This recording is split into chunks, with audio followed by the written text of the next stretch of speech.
Hey guys, welcome back to my channel. Say hi to study is Cheshta Vashne, and in today's video we will cover another important topic of economics, that is iso cost line और producer equilibrium. ये question बहुत बार पूछा जाता है तो ये बहुत important है। इससे पहले जो मैंने 2 वीडियोस डाली हैं वो आइसो कॉस्ट कर्व और उसकी प्रॉपर्टीज़ के ऊपर है। अगर वो आपने नहीं देखी हैं तो प्लीज़ उसको चेकआउट करना। उन दोनों वीडियोज़ की लिंक मैं डिस्क्रिप्शन बॉक्स में दे दूँगी। तो शुरू करते हैं। ओके तो आइसो कॉस्ट लाइन का जो दूसरा नेम है वो है इक्वल कॉस्ट लाइन। अगर दोनों में से कोई सा भी नेम आया कंफ्यूज मत होना, सेम ही बात है।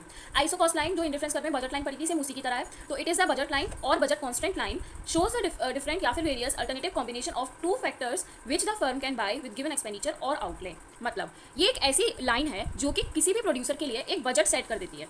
अब वो बजट किस चीज़ का है, उस बजट के अंदर एक प्रोड्यूसर, ये जो 4 फैक्टर्स ऑफ प्रोडक्शन होते हैं, land, labour, capital and entrepreneurship को हम मैनेजमेंट भी बोलते हैं, इन चारों में से किसी 2 फैक्टर्स को, सपोज करो मैंने ले लिया लेबर और कैपिटल, इन दोनों फैक्टर्स को मैं कितना खरीद पाऊंगी एक पर्टिकुलर बजट के अंदर, या मैं कितना इन पर एक्सपेंड कर पाऊंगी, यही हमको दिखाती है बजट लाइन। यहाँ पे देखो 2 बात की गई है कि एक फर्म अपने गिवन एक्सपेंडिचर के अंदर, मतलब गिवन बजट के अंदर 2 फैक्टर्स को कितना खरीद रही है, या फिर एक आउटले। अब आउटले क्या होता है?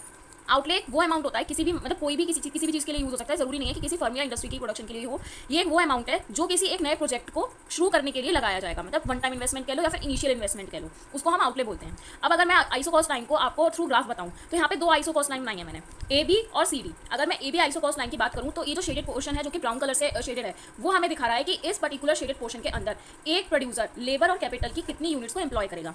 सी डी हमको दिखा रहा है कि ये जो ग्रीन वाला और ब्राउन वाला दोनों मिलाकर ये जो पूरा जो शेडेड है, ये पूरे शेडेड पार्शन के अंदर एक प्रोड्यूसर कितना लेबर लगाएगा और कितना कैपिटल लगाएगा, यही हमको दिखाएगी बजट लाइन। हर एक बजट लाइन का एक अपना इंडिफरेंस कर्व होता है, और जो इंडिफरेंस कर्व उसको जिस पॉइंट पे इंटरसेक्ट करे, जैसे कि यहाँ पे ए पॉइंट पे इंटरसेक्ट कर गई, वही प्रोड्यूसर इक्विलिब्रियम है, जिसको हम आगे देखेंगे। पहले बजट लाइन का ग्राफ जो है उसको देखते हैं कि उसको बनाना कैसे है। देखो सबसे पहले तो वही एज यूजुअल एक्स एक्सेस और वाई एक्सेस बनाएंगे, ऑरिजिन को प्लॉट कर लेंगे। उसके बाद मैंने आपको ये वाली चीज़ बताई थी पहले कि सबसे पहले हमें जो कर्व बनाना है उसी कर्व को बनाना चाहिए ताकि बाद में दिक्कत ना हो, लेकिन यहाँ पे हम ऐसे नहीं करेंगे। यहाँ पे सबसे पहले हम बजट लाइन बनाएंगे। आप लोग स्केल यूज़ करना ताकि बेटर प्रेजेंटेशन हो सके। मैंने ए और बी से इसको डिनोट कर दिया है। बजट लाइन हमने इसलिए बनाई क्योंकि अगर हम पहले इंडिफरेंस कर्व बना देते हैं तो बाद में उसको सेट करना मुश्किल हो जाएगा, क्योंकि बजट लाइन क्या दिखाती है, एक एक्सपेंडिचर दिखाती है जिसके अंदर एक भी कोई भी प्रोड्यूसर जो है वो 2 फैक्टर्स ऑफ प्रोडक्शन, मैंने कौन से लिया, कैपिटल लिया और लेबर लिया। अब वो कोई भी हो सकता है वो एंटरप्रेन्योरशिप की बात करे या लैंड की बात करे, मैंने यहाँ पे कैपिटल और लेबर की बात की है। ठीक है, अब इस बजट लाइन को टच करते हुए जो आईपी जाएगा, मतलब आइसो प्रोडक्ट कर्व जाएगा, वो जो पॉइंट होगा वो जाएगा प्रोड्यूसर इक्विलिब्रियम। लेकिन वो चीज़ हम बाद में देखेंगे। यहाँ पे जो बजट लाइन है वो है ए बी, इसके अंदर जितना भी पार्ट है वो पूरा हो गया एक प्रोड्यूसर का बजट। इसके बाहर का कभी भी जो प्रोड्यूसर है वो यूज़ नहीं करेगा। क्यों? क्योंकि इसके बाहर का मतलब क्या हुआ कि उसका जो बजट है उससे ज़्यादा उसको खर्च करना पड़ रहा है। अब वो खर्च ज़्यादा तभी तो करेगा, या तो वो लोन लेगा या फिर उसको अपनी कोई कैपिटल या मशीन टूल्स वगैरह बेचना पड़ जाएगा, तो इसलिए उसको लॉस होगा। तो इसलिए कोई भी प्रोड्यूसर नहीं चाहेगा कि उसको लॉस हो। हर एक प्रोड्यूसर ये चाहता है कि वो जो भी कैपिटल या जो भी प्रोडक्ट प्रोड्यूस कर रहा है उससे उसे प्रॉफिट हो, और प्रॉफिट के लिए वो जो बजट लाइन है उससे बाहर कभी भी नहीं जाएगा, हमेशा उसके अंदर ही रहेगा। ठीक है, आई होप बजट लाइन आपको क्लियर हुई होगी, मतलब आइसो कॉस्ट लाइन आपको क्लियर हुई होगी। नेक्स्ट और जो लास्ट टॉपिक है इसका वो है प्रोड्यूसर इक्विलिब्रियम।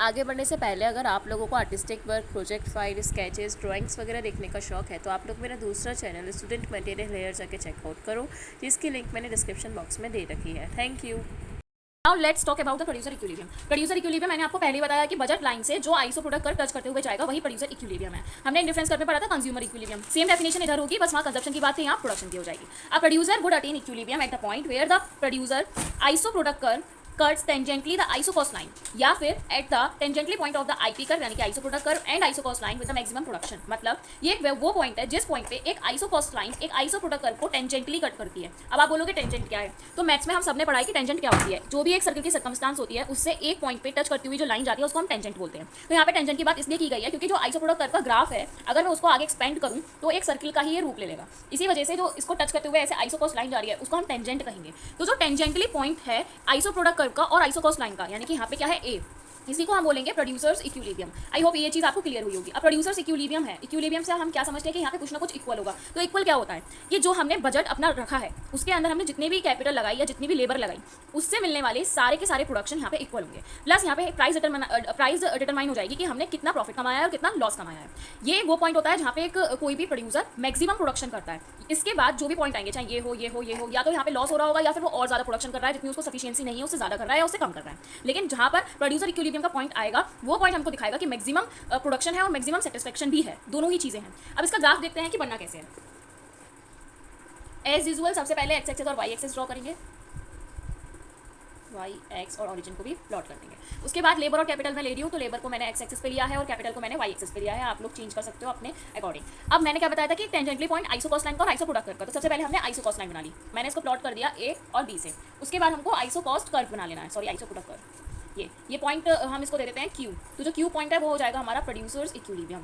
अब इधर मैंने आपको ये चीज़ बताई थी कि यहाँ पे प्राइस और प्रॉफिट लॉस सब कुछ डिटरमाइन हो जाता है। डिटरमाइन करने के लिए हमें क्या करना होगा, जो क्यू पॉइंट है वो जहाँ पर आइसोकॉस्ट लाइन को कट कर रहा है उस पॉइंट को हमें एक्स एक्सिस और वाई एक्सिस से टच करना होगा, क्योंकि यही पॉइंट हमको दिखाएगा कि कितनी लेबर फाइनली हमने यूज़ की है और कितनी कैपिटल हमने फाइनली यूज़ की है, जिसकी वजह से हमें मैक्सिमम प्रोडक्शन मिल रहा है किसी भी प्रोड्यूसर के लिए। सपोज करो L1 की है यहाँ पे और L2 की है। अब बजट लाइन हो सकता है इसके पीछे भी ड्रॉ हो सकती है, मतलब शिफ्ट हो सकती है लेफ्ट हैंड साइड और राइट हैंड साइड दोनों तरफ। अब अगर ये शिफ्ट हो जाएगी तो क्या होगा, आइसोकॉस्ट कर्व ये भी शिफ्ट होगा। इसका शिफ्ट होने का मतलब क्या है, मैंने प्रॉपर्टीज में आपको बताया था कि हर एक आइसो प्रोडक्ट कर्व की जो लेवल है वो चेंज होती है आइसो प्रोडक्ट कर्व के साथ। Higher IC curve higher production देगा, lower IC curve lower production देगा। सपोज करो जो iso product curve iso cost line को टच करा था, मतलब प्रोड्यूसर इक्विलिब्रियम, वो हमको दे रहा है 200 यूनिट्स। इसके पीछे वाला फोर्स इससे कम ही देगा। सपोज करो मैंने लिख लिया 100, इसके आगे वाले से ज़्यादा देखो, सपोज करो मैंने लिख लिया 300।